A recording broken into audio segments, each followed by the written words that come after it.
Cooking was something that I've always loved. It was a path that was drawn out for me. And despite how much I would fight it, I just felt like the universe would always constantly put me back into that path. And the harder I pushed, the harder the universe pushed. Never ever in my wildest dream did I ever imagine myself being on Iron Chef. I didn't grow up wanting to be an actor or be on TV or any of that stuff. And of all people on Iron Chef America, they put me against Bobby Flay, which is probably the most well-known chef on TV. And actually winning was something that I did not expect, especially winning from an Iron Chef that has the records for most wins. The reason why I'm sitting here today really is because of the opportunity that my parents have given me. They sacrifice a lot so that we can live the American dream. So during the Vietnam War, my parents fled Vietnam by boat. And at that time, my mom was pregnant with me. There were roughly about 1.5 million Vietnamese that fled by boat. Only 750,000 survived. We were the lucky few. So we ended up in Malaysia, and that's where I was born. So I was born in a refugee camp. 5 months after I was born, my family was sponsored to the United States. Growing up Asian, you could ask any Asian family, they tell you that they either want you to be a doctor, a lawyer, or an engineer. The day that I actually told my parents that I'm gonna go to culinary school, I was expecting them to be extremely disappointed and upset with me. But you know what? They supported me, which was really shocking to me. In all honesty, culinary school wasn't what I expected. What did change my views and my outlook on culinary school is the fact that they require you to do an internship. So I did my internship at this restaurant called the Fifth Floor with a chef named Laurent Gras. And he told me, culinary school doesn't mean anything to me. It doesn't even provide you a foundation in my restaurant. What you're gonna learn here, it's gonna define who you are as a cook for the rest of your life. And little did I know, that experience, that 3-month experience at the Fifth Floor, working with Laurent and the rest of his staff, literally changed my life forever.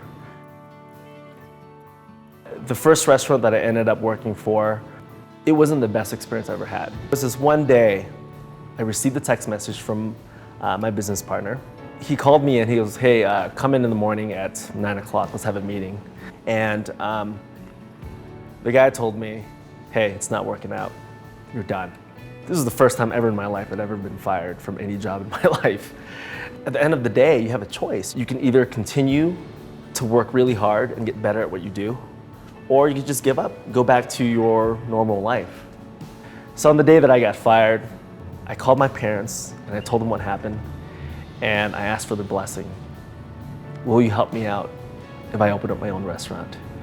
And they said, yeah. So literally that same day, drove up to Salt Lake City, signed the lease, and then 6.5 months later opened up Forage. When I first opened up Forage, we wanted to offer something that's uniquely different, not just something that everybody else was doing. And going with the theme and the culture of Utah, we started to incorporate indigenous ingredients that grow around the mountain range here. Being out there in nature, I'm often able to get a lot of my inspiration for a lot of dishes. There's a lot of edible berries, a lot of edible flowers and herbs and plants that can actually be used in the dishes that we create. That gave us an edge, and it also gave us a sense of identity and as a restaurant and what we offered. It was really slow in the beginning, and then eventually, when we got our first review from the Tribune, people start coming in. And then all of a sudden, we get a phone call from Food and Wine magazine.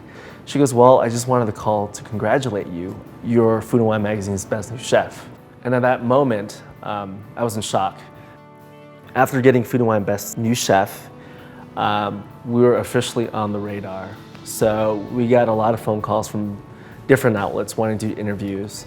And then all of a sudden, the Food Network calls. I was asked to be on Iron Chef America. Iron Chef America was probably my favorite show. I grew up watching Iron Chef Japan with my parents every Friday. So I had the opportunity of flying my parents out. So my parents were sitting in the audience watching me cook.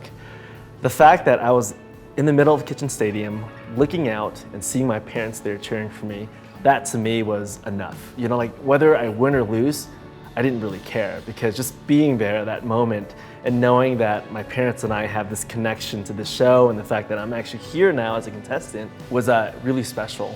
I remember when they announced that I was a winner, I ran up to the stage, hugged my parents, and I cried a little bit.